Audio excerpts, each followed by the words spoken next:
রণকৌশলের কি আছে? এটা তো সব বিজেপি বহল।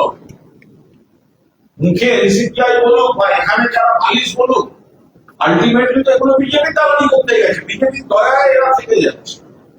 তাহলে রণকৌশলের আবার কি আছে?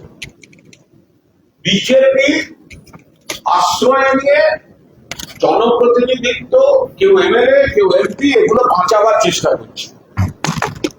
তৃণমূলের হয়ে জিতে বাঞ্চ অফ গদ্দার্স 20 জন সাংসদ তারা গেছেন ওখানে।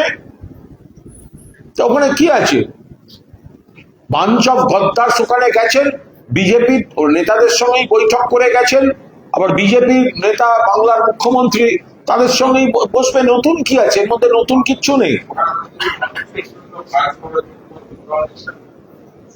মানুষের জন্য কাজের সঙ্গে কি সম্পর্ক?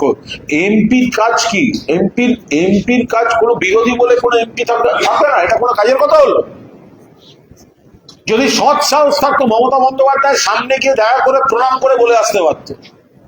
যদি সৎ সাহস থাকতো যে আমি কাজ করার জন্য যাচ্ছি, তাহলে মমতা বন্দ্যোপাধ্যায়ের পায়ে হাত দিয়ে প্রণাম করে বলে আসতো, দিদি কৃতজ্ঞ, আজীবন কৃতজ্ঞ, আপনারা আমাদের গোটা জীবনের পরিচয়ের ব্যবস্থা করে দিয়েছেন, এখন যাচ্ছি আরো কাজ করব বলে।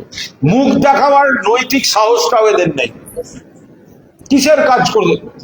মানুষ 24 সালে এমপিদের যে পাঠিয়েছে, 5 বছরের জন্য পাঠিয়েছে, 29 অব্দি। তৃণমূল কংগ্রেসের কর্মীরা আক্রান্ত হচ্ছে, পাশে দাঁড়ানো যেত না? বিরোধী বলে কিছু হয় না?